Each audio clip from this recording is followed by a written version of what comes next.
It's only our mind thinking, oh, if I give this, I'll get marks. No, what gives you mark here is the fluency.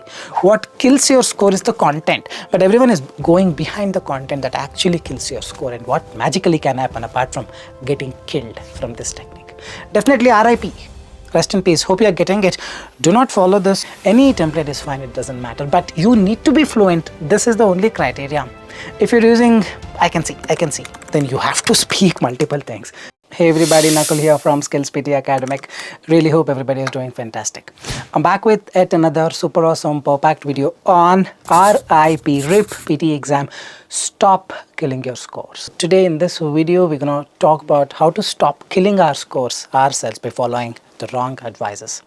Before we get into the video, if you're not subscribed to this channel, kindly click on the subscribe button, and anytime you need online assistance, it's a paid assistance.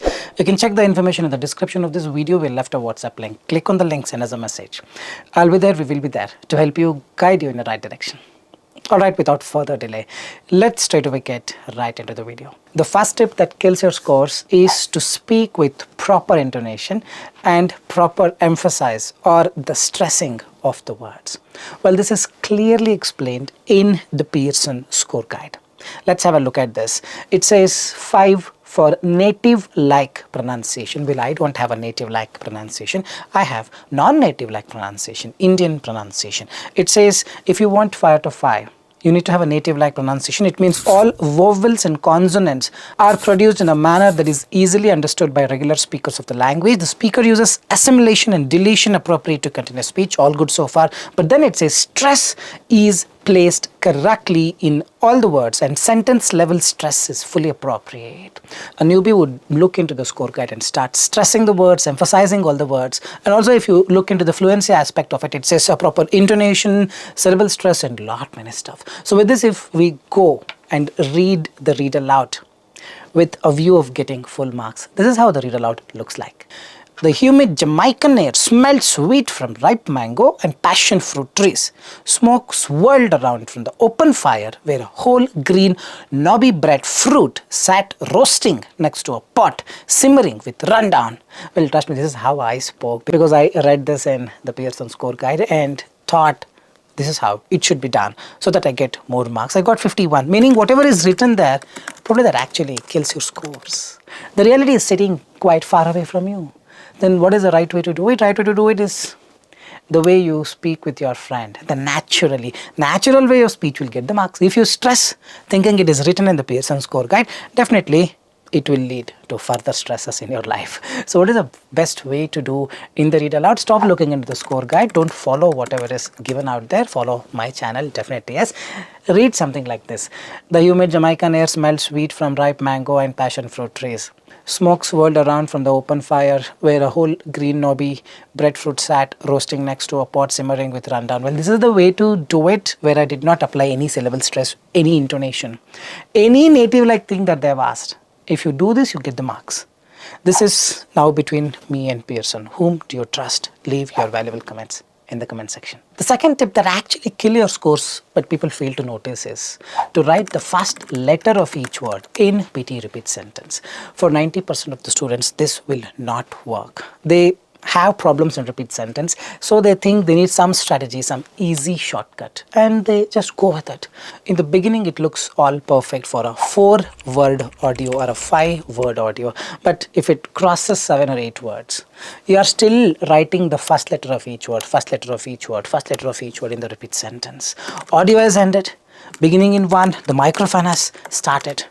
You're supposed to speak, but you have not. You're still writing the first letter of each word in the repeat sentence.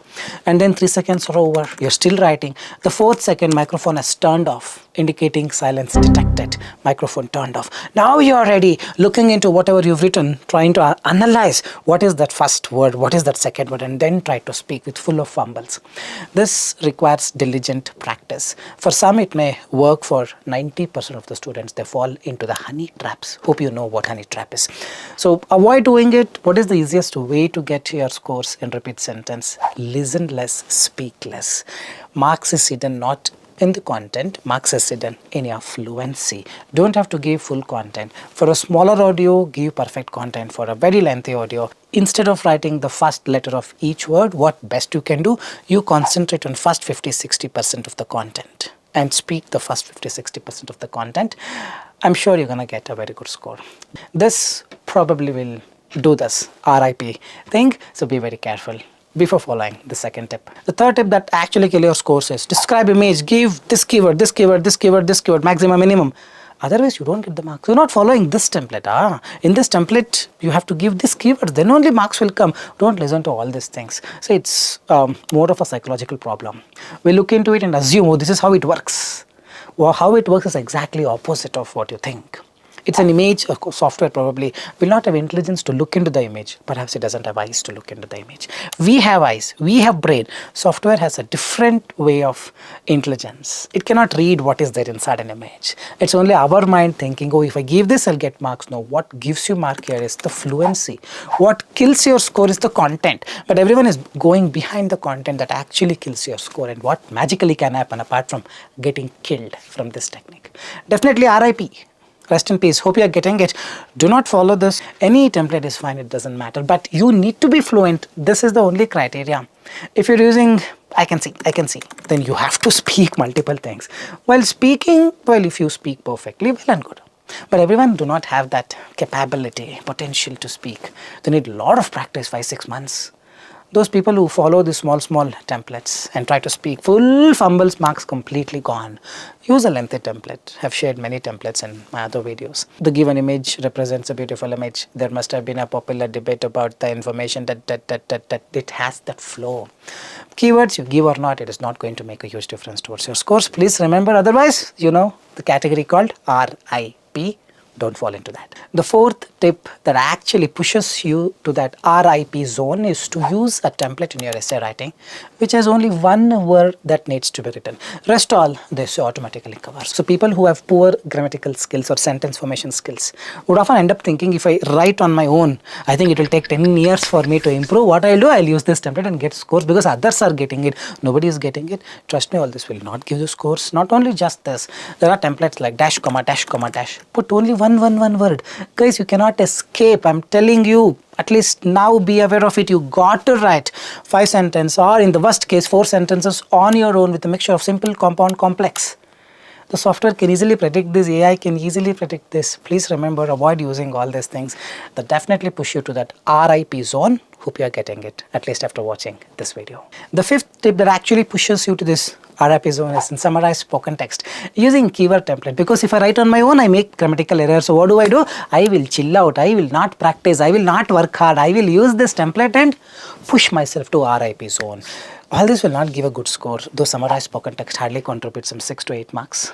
But if you want to score that 90 or 65, this 6 to 8 marks, you have to get 6 out of 6 or 8 out of 8. You write keyword, comma, keyword templates. Templates were just dash, comma, dash. Very easy. Whatever you listen in the audio, put some word, done and dust it, finish it off. It may not give you a good score. You need to write some sentences where software understands, oh, this guy has written something out of the audio.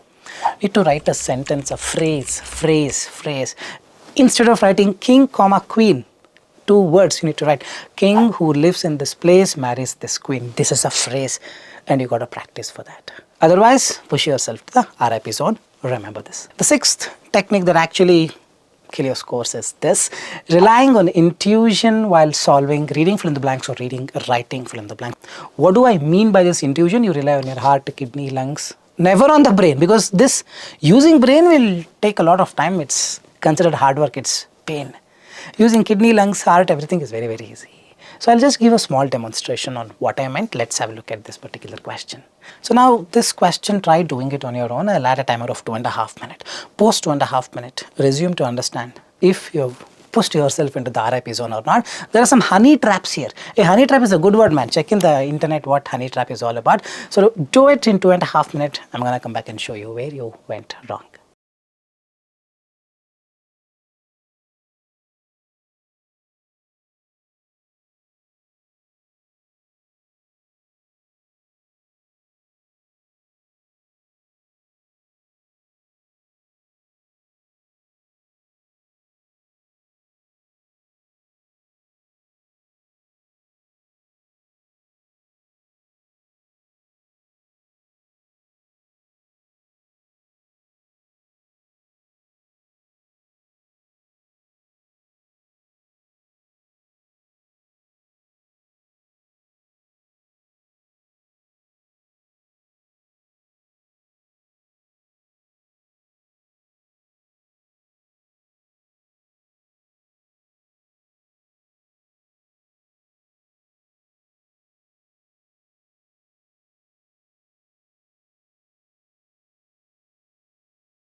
This is the classic example where people fall into this honey trap zone. That is RIP zone. Scientists are hoping that dash to and they write turning to. Turning to someone means seeking help from someone. You don't turn to, they're not turning their face to more than 1.6 billion or million brain scans. Scientists are hoping that accessing this entire paragraph, you say access to, it's accessing to. So now if you use your brain, probably you would write access to. You use your heart, kidney, lungs, intestine, pancreas and blah blah blah stuff because they're very easy to use. Relying on what you feel like writing, I think this is answer. Then turning to, you would write no meaning at all. So first one is access to and not turning to. Hope you are getting it. The second one is Scotland could help predict a person's dash of dementia. Dementia is the memory kind of problem, I believe, Alzheimer's. So person's dash of, person's apostrophe is there, after apostrophe noun has to come. Person's risk of dementia, risk of this disease, that's a collocation. So now again the third one. Second one, many would write. Third one, again they rely on their heart. Many would have written early permission. What early permission, late permission? It is not early, late. A team of 20 researchers from the two universities have been given some permission to view huge number of anonymous scans gathered from across the Scottish population over a decade. For 10 years, whatever they've collected, that permission they've got to check. This is a permission that has been never given to anybody. It's not early permission, it is unprecedented permission. Unprecedented means something that has never happened before. The word large data always goes with the word volumes, large volumes of data, not large scans of data. People would have written scans for the fourth one, fifth one volume. That's not the way it goes. It's large volumes of data. You analyze the volumes. No, you analyze the scans because you have got access to the scans. So scans gonna be fifth one. I'm pretty much sure many would have interchanged all the things here. Why? Because your heart and kidney, lungs are more functional than your Albert Einstein's brain. So you use your heart, lungs, kidney, definitely you're going to push yourself into the RIP zone. Use this, that 90 overall zone. Remember this. The seventh tip that actually kill your scores is the tip that tells you to speak very fast and get speaking 90. Yes, speak very fast, get speaking 90. What about reading? Market research is a vital part of the planning of any business. However experienced you or your staff may be at a particular field, if you're thinking of introducing a service to like this, people speak. Poor software says, boss, what is this? I'm also finding it so difficult to understand what you speak. Well, I understood that fluency is all fine, but what are you speaking? Are you speaking in Spanish or Italian? So as a result, reading goes down. Don't trust all these things. Otherwise, you're going to push yourself to that RIP zone. Remember this. The eighth tip that actually pushes you to this RIP zone is the tip that tells you to speak very loudly. You're not getting marks, speak, shout, yell. In a market, we shout. No, in that way, you shout, you get the marks. People assume this, this definitely won't get you marks. If you have pitch issues, some trainers will not be able to understand your problem. So as a result, they ask you, speak loud. Loud in the sense a little louder, not like screaming. You scream other people's concentration, their speech, everything will be affected, and don't think you will get marks. When you speak so loud, should I show how I speak when I speak loud? The mic here will go crazy. A lot of words that I'm actually aiming at will sound so different when I yell or when I speak so loud. Similar thing happens in the exam. Software will not be able to understand anything you speak. As a result, your reading, listening goes for a toss because of speaking. Because of the reason that read aloud contributes 35 marks to reading, repeat sentence and retell lecture contributes 41 marks to listening as well. So don't try all these things. If at all you have pitch issues, try increasing the pitch. I've made many videos on thinning your tone, increase the pitch to 150. Speak in a sharper tone. Market research is a vital sharper tone, not in a yelling tone. Remember this. The ninth tip that actually definitely pushes you into this RIP zone is to go through this repeated question bank and get that good score. See, out of 100 people, one person may get one repeated question in his exam. This should not be the sole reason for you to just rely on it. Go through it. It's totally fine, absolutely fine. But know that it may come or it may not come. If it comes also, if you are poor in English, if you're poor in your reading, fill in the blank, reading, writing, fill in the blank, listening, fill in the blank, right from dictation, just solving repeated questions, getting 1 or 2 questions in the exam will in any way do not decide your scores and get 90. Remember this. It's all about how you perform consistently. 1, 2 questions out of 10, 10. Rest of all the questions 0. Software is more intelligent than you. Remember this. So my verdict is, I'm not against repeated questions. You go with it, no problem, but don't rely on it completely. Rely on skills, work on the English. This could be an added bonus. Getting it right? This is how you should think. Don't assume if I go with repeated questions, I'll get 90, 100% you will not remember this. The last tip that actually pushes you to this RIP zone is, if I give exam in India, I'll get more marks, because in Australia it will be more stricter. Speaking, I'm not getting it in Australia. Next week I will book a flight to India and go there and give and get 90 da. You don't get 90 da, you get same scores as you got before in Australia da. It is a computer. If you take in Australia, doesn't mean that software will tune itself to Australian rhythm and expect you to speak in Australian rhythm. No, all this, that's what is happening just over your mental problem. People who are thinking like this should go to a doctor, not booking a flight and going to India. Mental problem. Yeah, you are good at assumptions, assuming things the way you want it. No, the truth is, it is a computer.